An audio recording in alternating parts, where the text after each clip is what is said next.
Santa Cruz, livrai-nos Deus nosso Senhor dos nossos inimigos, em nome do Pai, do Filho e do Espírito Santo. Meu Deus, creio firmemente que estás aqui, que me vês, que me ouves. Adoro-te com profunda reverência. Peço-te perdão dos meus pecados e graça para fazer com fruto este tempo de oração. Minha Mãe Imaculada, São José, meu Pai e Senhor, meu anjo da guarda, intercedei por mim.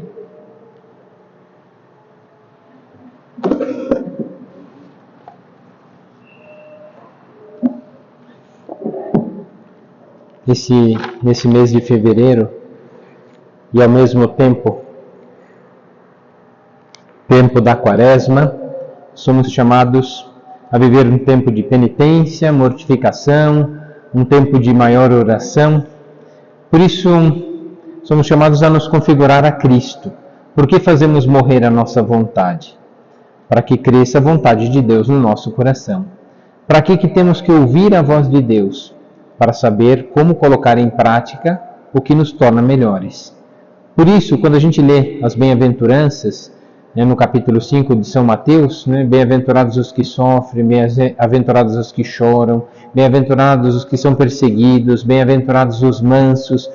Parece que as qualidades que são colocadas na bem-aventurança são daqueles que sabem sofrer. Porque saber sofrer nessa vida já é um grande mistério. E saber sofrer sem importar-se, melhor ainda. Agora, é duro não sentir o sofrimento, é duro não sofrer. Porque sofremos muitas coisas e sentimos esse sofrimento. E quando nas bem-aventuranças a gente entende, aqueles que têm fome e sede de justiça, os que são perseguidos, os misericordiosos, os mansos, os puros de coração, os pobres, os pacíficos, aqueles que fazem a vontade de Deus e que são perseguidos por causa da justiça, porque não se deixam levar pela maldade do mundo. Mas apesar do sofrimento que o mundo causa, vencem o mundo com o bem. Vencem o mundo em abundância de bens, como vai dizer São José Maria Escrivá. Viver no mundo, o mal com abundância de bem. Fazer bem as coisas. Afinal de contas, queremos tanto que esse mundo seja bom. Como é que ele vai ser bom se eu não melhoro? Como é que esse mundo vai ser bom se eu não luto mais por ser melhor? E essa é a nossa luta. Quem sou eu? Para quem eu existo? Qual a minha finalidade? São muitas as perguntas que poderíamos fazer. Existo porque Deus me escolheu. É uma predileção de amor. Não fui eu que escolhi, nem escolhi a família, nem o país, nem nada. Não escolhi nada. Mas foi Deus que me escolheu, por predileção e de amor. Somos descartáveis? Não, mas somos escolhidos. Somos queridos por Deus e Ele morreu por nós. Isso é o sinal de um verdadeiro amor, pois nos ama antes da nossa criação. Nos ama por antecipação e é o amor que nos cria. A questão é que às vezes nos deixamos levar pelas murmurações e as coisas difíceis deste mundo. Todos queremos ser amados. E somos por Deus, mas queremos o amor dos outros, caímos no egoísmo. Todos somos queridos, mas queremos ser queridos só por alguns, aí caímos na vaidade. Então são as tentações que sofremos todos os dias. Somos escolhidos, e isso é um sinal do amor de Deus, pois Ele nos ama antes da criação. Cristo escolheu, portanto, aqueles que quis. É engraçado, por que será que a gente é católico? Porque de certa forma Deus já nos escolheu para isso. E por que não escolheu outros? Porque chamou a nós para darmos testemunho. Por isso, aquilo que é dado a cada um de nós também é uma responsabilidade. Temos que dar testemunho dessa fé. E como podemos dar testemunho dessa fé? Vivendo bem. Vivendo bem o amor e a confiança em Deus. Mas como é difícil. Por quê? Porque Deus escolheu, apesar da nossa debilidade, para confundir os fortes. E é interessante porque a maioria das pessoas que manifestam e transmitem a fé, a maioria das pessoas são as mulheres. Elas são as que mais têm influência sobre a sociedade. Primeiro porque somos gerados todos em suas barrigas. Depois que somos cuidados, amamentados, educados pelas mulheres. Isso em qualquer país, isso em qualquer religião, isso em qualquer cultura. Por quê? Porque há uma ligação muito íntima com todas as mulheres. E todos nós somos ligados a elas, as nossas mães, que não são as mais perfeitas. Não são. Por isso, o que nosso Senhor quer, para confundir os pobres, Deus escolheu o simples. E às vezes queremos tantas coisas nessa vida que complicamos a nossa vida. Ao invés de torná-la mais simples, nós enchemos de coisa a nossa vida e tornamos ela cada vez mais pesada, porque queremos isso, porque precisamos daquilo, porque gostamos disso, porque não queremos assim, porque gostamos desse outro jeito. É verdade que as coisas, se elas andam do nosso jeito, são boas para nós, mas para os outros podem ser um inferno, porque queremos do nosso jeito. E não é isso configurar-se a Cristo. Configurar-se a Cristo é despojar da própria vontade. Uma mãe, ela faz a vontade dela? Não, ela até educa os filhos, dá bronca, corrige, põe ordem, não pode ser omissa. Mas os filhos fazem tudo o que ela quer? É uma outra história.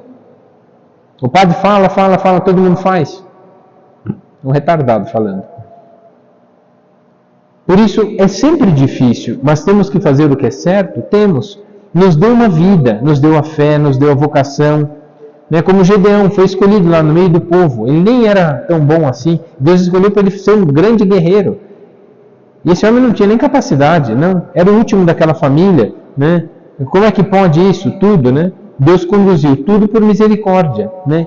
Essa é levar todo ser humano à vida eterna, para uma santidade na terra, um amor pleno, mesmo que na terra. E somos chamados a essa união de amor com Deus. Sede santos como meu Pai Celeste é santo. É um pedido de nosso Senhor, mas a gente é capaz de ser santo? Não. Por capacidade própria? Não. Então para que a gente vai ser? Porque Deus pediu. Então como que vai ser essa santidade se eu sou incapaz? Mas Deus pediu.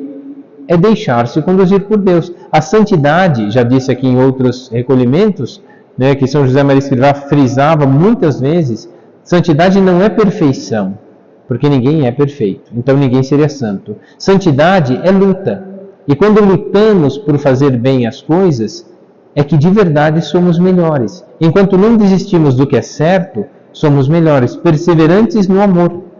Por isso, seremos, como São João Maria Vianney, ou Santa Teresinha, São João Paulo II, nunca seremos igual a eles, porque cada um tem a sua santidade, cada um teve a sua luta, cada um teve as suas dificuldades, mas seremos santos pela perseverança no amor. O que Deus quer de mim com essa situação? Com o marido, com os filhos, com o pai, no trabalho, e mesmo sem o trabalho, o que Deus quer? Que desespere e entre em crise? Não. Faz parte da nossa vida. Se eu tivesse de férias, estava aproveitando. Como não tem trabalho, está desesperado. Se eu estivesse trabalhando, estava reclamando. E se não tivesse trabalho, estava reclamando e meio. Então a gente nunca está satisfeito. Essa é uma luta constante. Ser santo não significa ser melhor que os outros, mas ter um amor capaz de recomeçar e arrepender-se e lutar com virtudes heróicas. Isso é ser santo. Digo de novo, é uma capacidade de recomeçar. Fizemos errado? Recomeça. Não deu certo? Recomeça. Não queremos mais? Recomeça. Recomeçar, arrepender-se, porque a gente queria fazer uma coisa e não deu certo. Então arrepender-se, pedir perdão, porque vencer com humildade o próprio orgulho. São essas as coisas que vão nos fazendo lutar mais e viver as virtudes. Mas não me sinto capaz dessas coisas. E é verdade, vem sempre essa questão, não me sinto capaz. Também nem sempre tenho vontade, nem sempre me sinto no desejo de cumprir todas essas coisas. Por isso são chamadas virtudes heróicas. Os santos foram medidos pelas suas virtudes heróicas, por um esforço extremo em fazer mais e melhor aquilo que já faziam. E é isso que Nosso Senhor nos pede, um esforço. Quem eram os heróis? Que ultrapassavam os limites. Quando a gente vê filme de guerra, aqueles filmes assim, quem que era o herói? O que quando todo mundo estava com medo, ele foi à frente. Quando todo mundo desistiu, ele não desistiu. Quando todo mundo não quis mais, ele perseverou. Então quem que é o herói? Aquele que é capaz de fazer um pouco mais. Parece uma loucura? Bom, não vai dar certo. Bom, já não vai dar certo mesmo. Custa tentar? É isso. O herói é aquele que vai um pouquinho além. Já não vai dar certo mesmo, já contamos com não. Então, quem sabe a gente tenta? Vai tentar até dar um sim. Essa é a nossa luta. Somos chamados a isso, a viver muito unidos a nosso Senhor. Mas virtudes heróicas são a presença de Deus, contar com a sua graça, é uma força de Deus para a nossa vida, onde eu deixei Ele atuar na minha vida. Portanto, seremos mais disponíveis, livremente amando, e movidos pelas moções do Espírito Santo, deixando-se impulsionar. Meu Pai continua a agir no meio de vós, através de vós. Então Deus continua agindo no mundo, através também de nós. Ele agiu através do Filho. E a ação do Espírito Santo, aonde? Na nossa alma.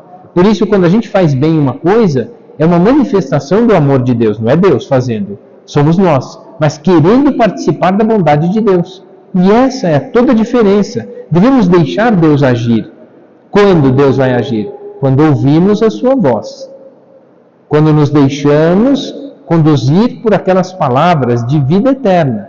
Quando, ao ouvir, nos esforçamos por pôr em prática. Quem ouve as minhas palavras e põe em prática é um servo prudente. Construiu a casa sobre a rocha. Construiu a própria vida sobre o fundamento verdadeiro, um amor verdadeiro. Vamos então nos conduzir. Os santos sabiam que os milagres e as conversões vinham de Deus. E através de nós, simples instrumentos, vasos, martelos, envelopes, pouco importa, é a história do padre orgulhoso, que fazia a homilia, e aí ele viu no fundo da missa entrar um muçulmano, aí o muçulmano, turbante e tudo, aí o padre estava fazendo a homilia e o muçulmano fazendo assim, aí o muçulmano olhando assim para o padre viu que ele estava olhando para ele, falou assim, ou ele vai me matar, ou vai acontecer alguma coisa, então vou fazer uma pregação bem fervorosa aqui de conversão e mudança de vida. Então começou, se empolgou, foi fazendo, o muçulmano foi mudando a feição, tirou o turbante, começou a olhar, abaixou a cabeça, olhava, abaixava a cabeça, começou a sair umas lágrimas, começou a enxugar as lágrimas, o padre falou assim, opa, acho que não vai me matar mais. E aí terminou a missa, bateu na porta, o muçulmano falou, eu queria ser batizado, Falei assim, mas por quê? Não, quero ser cristão. Ele falou assim, mas por quê, Foi assim, foi na missa, foi algum momento da missa ou foi antes de você entrar aqui? Não, foi na hora da missa, E foi qual momento? Quando o senhor estava falando. Falei assim, e qual foi a palavra que eu disse que mudou sua vida? Não, o senhor não foi nenhuma palavra, não. Foi quando o senhor enxugou a testa porque estava suando, eu pensei, sou esse lenço sujo. Então é isso. Na verdade, a transformação da nossa vida passa exatamente por esses detalhes. Que às vezes somos só instrumentos da graça de Deus. E somos isso, como vasos, martelos, envelopes, mas através de nós, instrumentos simples, Deus vai convertendo os outros. Porque também foi nos convertendo. Ser santo é falar com Deus, como a um amigo. Estar com Ele, um relacionamento de amizade com Deus. Isso é a oração. É um relacionamento de amizade, é um diálogo com Deus. De mãos dadas com Deus, voltado sempre a Ele. É uma identificação, é um configurar-se através da oração. Quando vamos nos configurar a Cristo? Quando olharmos para Ele e sentirmos que é o nosso melhor amigo e temos já intimidade de conversar com Ele, entendemos o que Ele nos pede, entendemos o que Ele quer de nós. E assim, bem-aventurados seremos, porque apesar do sofrimento, seremos mansos. Apesar das tristezas, viveremos a misericórdia. E aí sim entendemos o mistério da santificação. O melhor tempo na nossa vida é o tempo que estamos com Deus. É ali que vamos encontrar uma alegria e uma verdadeira amizade com Deus. E existem dois elementos para essa amizade. Dois momentos que nós vamos estar com Deus. Não vos chamo servos, mas amigos. Estar com Deus é viver uma amizade com Ele. É abrir o coração a Deus com confiança. Quantas vezes a gente vai para a oração e a gente está com aquela confiança tão grande que às vezes a nossa oração é uma reclamação. Outras vezes são prantos. A gente só chora diante de Deus porque não está na nossa mão algumas coisas. Então a nossa confiança e a nossa oração muitas vezes é saber que Ele é o nosso amigo. Ele está ao nosso lado. Simplesmente para ouvir as nossas reclamações. Por isso a oração muitas vezes é oração de petição, que a gente não para de pedir. Ai meu Deus, me ajuda nisso, ai meu Deus, me ajuda naquilo, ai meu Deus, me ajuda naquele outro. Ai, agora o que vai ser de mim? Ai meu Deus, ai meu Deus. Então é reclamação. é petição constante. Outras vezes agradecimento. Obrigado, meu Deus, porque deu certo. Obrigado, meu Deus, porque apesar de não ser do jeito que eu queria, as coisas estão caminhando. Quantas vezes a gente vai agradecer? A oração é intimidade com Deus, é amizade com Ele. Abrir o coração, confiança, vida de oração, né? E a comunhão das vontades. Será que eu estou fazendo a vontade, né, de Deus? Sereis meus amigos se fizerdes o que vos mando. Para viver com uma outra pessoa, um amigo, temos que ter as mesmas afinidades, senão não é amigo. Se Jesus Cristo é o nosso verdadeiro amigo, Ele vai dizer, sereis meus amigos se fizerdes o que vos mando. E Nossa Senhora entendeu isso desde o anúncio do anjo, seja feita a sua vontade. E nós rezamos no Pai Nosso, seja feita a tua vontade, assim na terra como no céu. Será que aceitamos mesmo? É por isso, temos que, ao fazer a oração, ao lermos o Evangelho, vamos entendendo o que quer Deus de nós. A gente entende o que os filhos querem, entende o que os maridos querem, a gente entende o que os pais querem, a gente entende tudo o que eles querem. Então, a gente tem que começar a entender também o que Deus quer de nós. Quer mais. Deus não se contenta com pouco e de qualquer jeito. Deus quer mais e que seja melhor. Sereis meus amigos se fizerdes o que vos mando. Eu me preocupo muito das suas coisas e o Senhor cuida das minhas. Assim dizia São José Maria Escrivá quando diante de uma dificuldade. Fala assim, Senhor, eu vou cuidar das suas coisas, cuide das minhas. E quais eram as coisas de nosso Senhor? A minha conversão, o meu amor por Ele, a minha correspondência à sua vontade. Cuido dessas coisas, porque com certeza, se eu começar a colocar em prática a vontade de Deus já está em mim. Então eu já estou sendo cuidado, porque farei a vontade de Deus. Estou sendo associado ao seu amor, à sua vida. E tudo isso para quê? Por que nos unimos a Deus? Faça-se em mim segundo a tua vontade.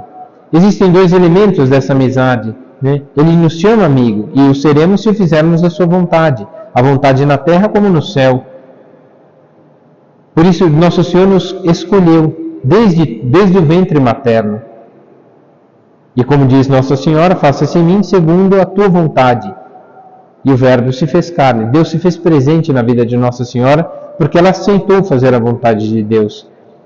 Para que todas essas coisas? Para que todas essas realidades? As boas e as ruins, as difíceis e as mais fáceis, né?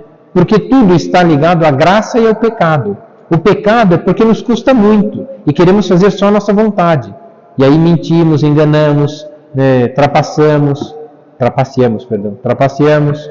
Então, são essas coisas, né? A graça e o pecado, o amor e a negação, a configuração e a desconfiguração. São dois termos que temos que ver na nossa vida. Ou estamos com Deus ou não estamos. Ou fazemos ou não fazemos. Ou amamos ou não amamos. São duas coisas que temos que escolher, mas como é difícil, né? Verdades eternas que temos que analisar na nossa vida, né? Estas são sempre metas da nossa felicidade. Para falar, né, dessa configuração a Cristo, da graça, do pecado, do amor, da negação, né, somos exigidos concretamente. Né? E quando? Na castidade, a castidade quando se é solteiro, a castidade viver bem quando existe, né, quando tem um matrimônio, porque também tem que ser casto. Mesmo no matrimônio a pessoa tem que ser casta. Tanta gente linda, maravilhosa, mas não pode ficar olhando para as outras pessoas com olhar de desejo. É um filho de Deus. Se fosse minha filha, se fosse meu filho, será que eu ia olhar com desejo? Não, de jeito nenhum. Ia querer o bem daquela pessoa ainda, né? Então, é isso. Às vezes eu tenho vários casais que estão perto de se casar, eu vejo para eles, assim, vejo com alegria tão grande, falo assim, eu tenho rezado por eles para que dê certo, para que se amem de verdade, se respeitem, falo assim, um vai cuidar bem do outro, tomara que cuide, né? Se não cuidar, vem aqui que eu dou uma bronca e dou uma surra, se for preciso. Então é isso, né? São essas as coisas que a gente tem que lutar, ver o bem das pessoas, querer o bem delas, que elas lutem. Vai ser fácil? Claro que não. Vai ser simples? Claro que não. Mas a gente tem que lutar para que seja melhor. É isso que a gente tem que fazer, né? São essas verdades. Por exemplo, se a gente pensa, existe inferno? Opa! Então a gente não vai fazer besteira. Existe céu? Opa, então vale a pena melhorar aqui um pouquinho. Pô, existe purgatório? Antes de chegar lá, então vamos reparar as faltas já cometidas. Vamos arrumar o que está desarrumado, vamos pôr ordem no que está desordenado, né? Vamos limpar o que está sujo, vamos pedir perdão pelo que está errado, e assim vai. A gente vai reparando, porque o purgatório é um lugar de reparação. Se você não fez bem, vai sofrer a reparação lá. Então, se a gente repara aqui, a gente vai ficar livre dele. Será? Então, por isso que temos que reparar. Tudo isso, céu, inferno, purgatório, castidade, não são para ter medo. Na verdade, é o contrário. Tudo é um estímulo para atuarmos bem hoje. É atuar bem hoje. Porque não temos o amanhã. A gente não sabe nem se vai acordar amanhã. Será que a gente fez bem tudo hoje que vai merecer o céu?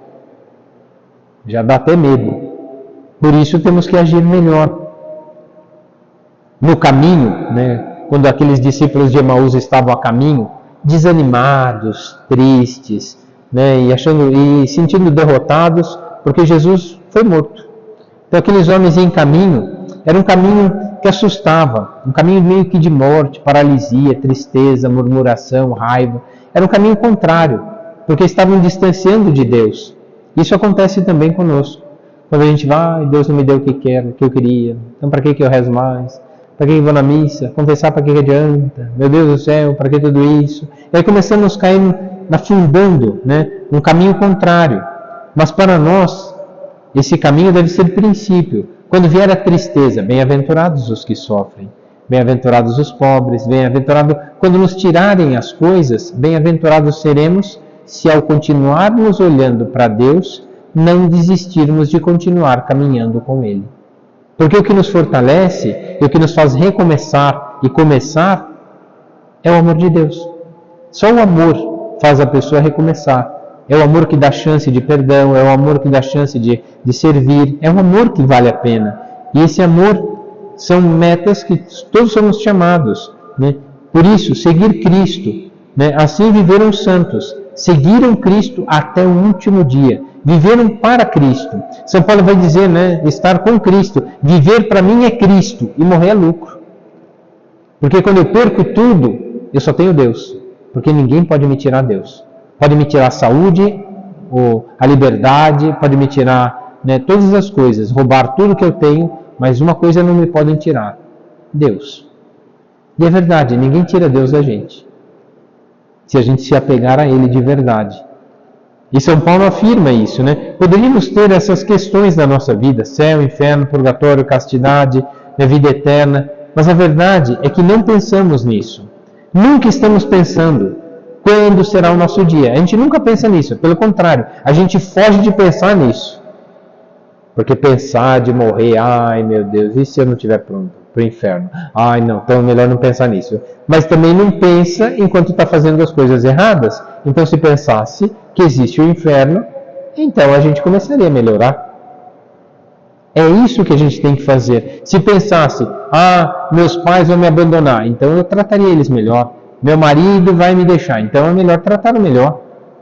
Minha família não tem paciência comigo, então é melhor eu ter paciência com eles. A gente tem que mudar. E temos que mudar muito. São Paulo ainda afirma, né? Para Nosso Senhor a morte era a hora de glorificar a Deus. É chegada a minha hora. Qual foi a hora de Cristo? Morrer. Morrer por nós. Dar a vida por nós. Qual é a nossa hora? É morrer pela nossa família. É morrer para as coisas que devemos fazer. É morrer para isso. Né? É glorificar a Deus. Assim como os apóstolos. Né? São José Maria dizia, né? A morte era como ser espremidos como limão. Usado até a última gota. Isso é a morte. Vamos usar até o fim. É deixar-se conduzir por Deus. E aí sim, todo mundo quer tudo de nós.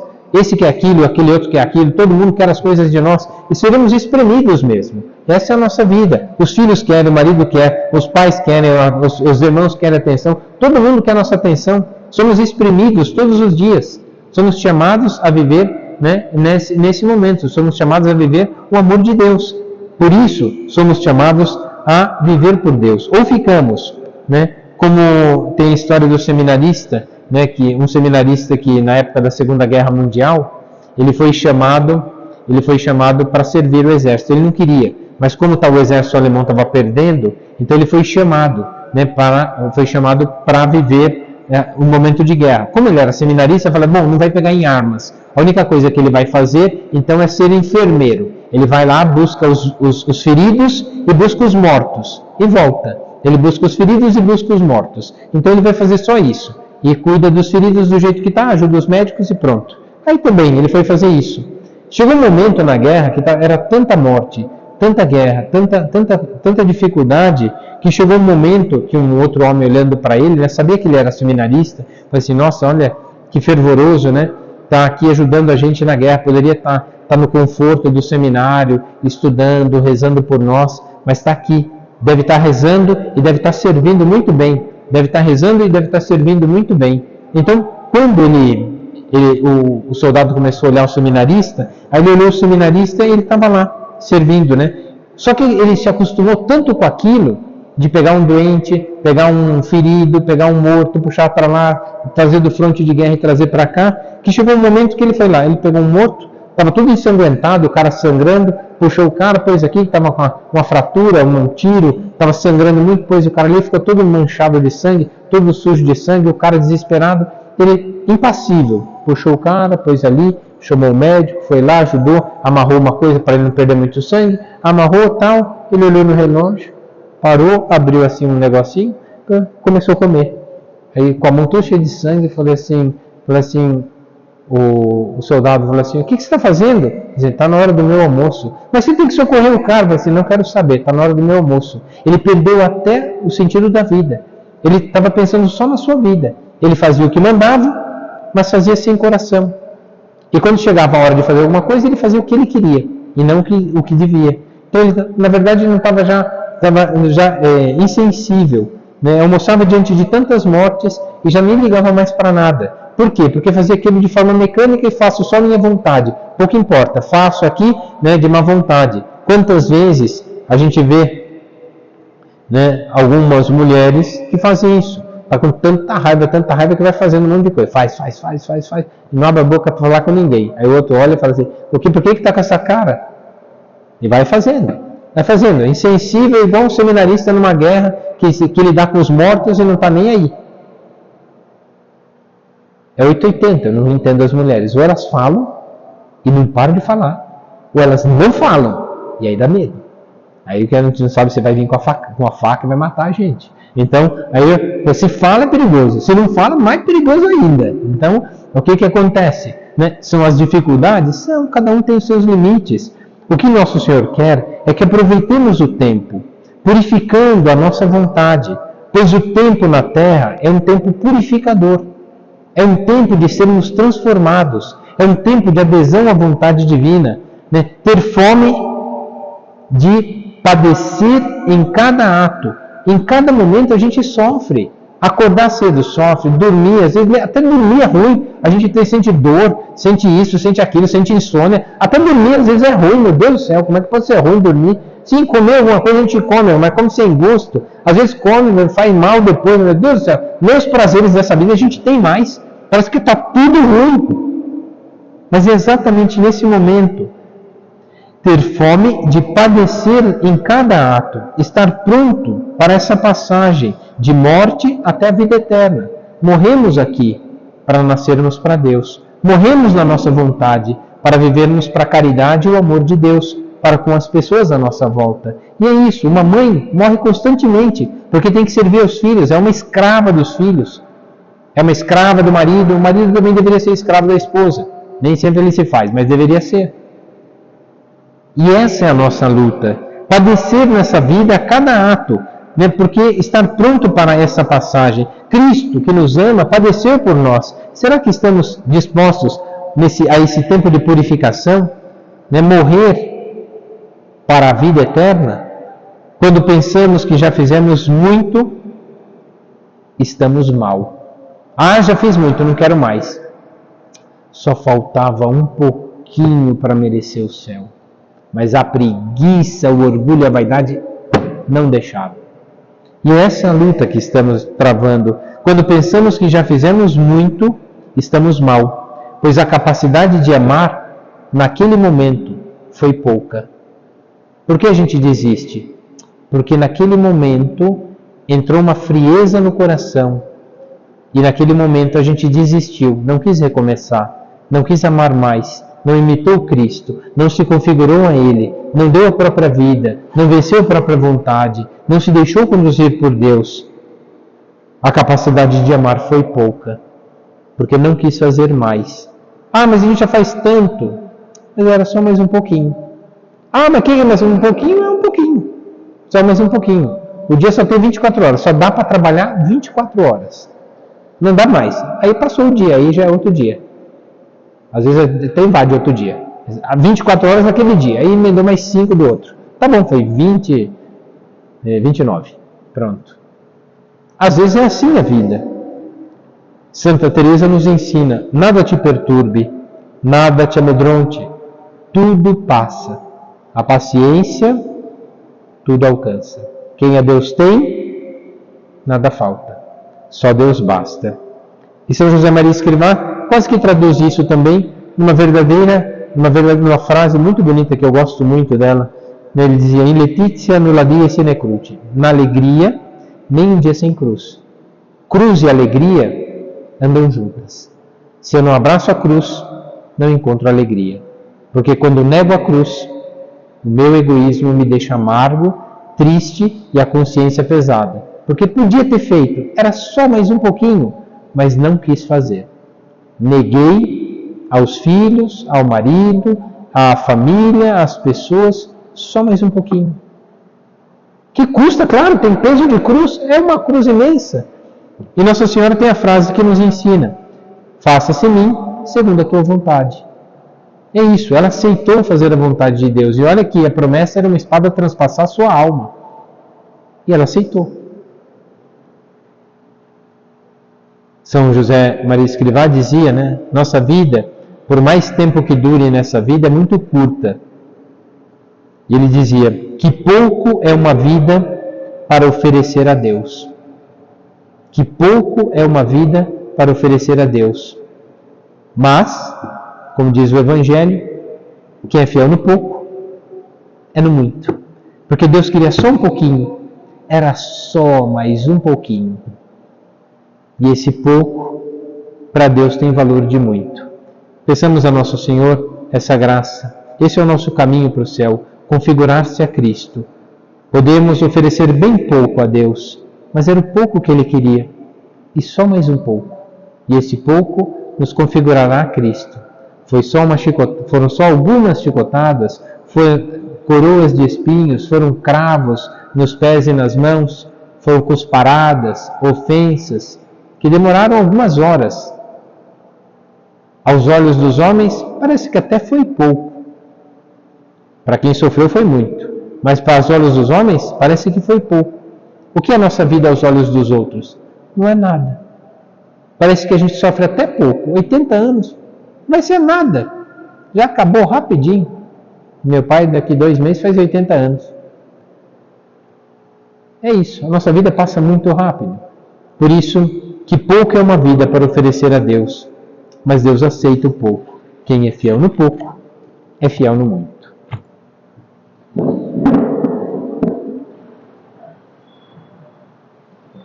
Dou-te graças, meu Deus, pelos bons propósitos, afetos e inspirações que me comunicaste nessa meditação.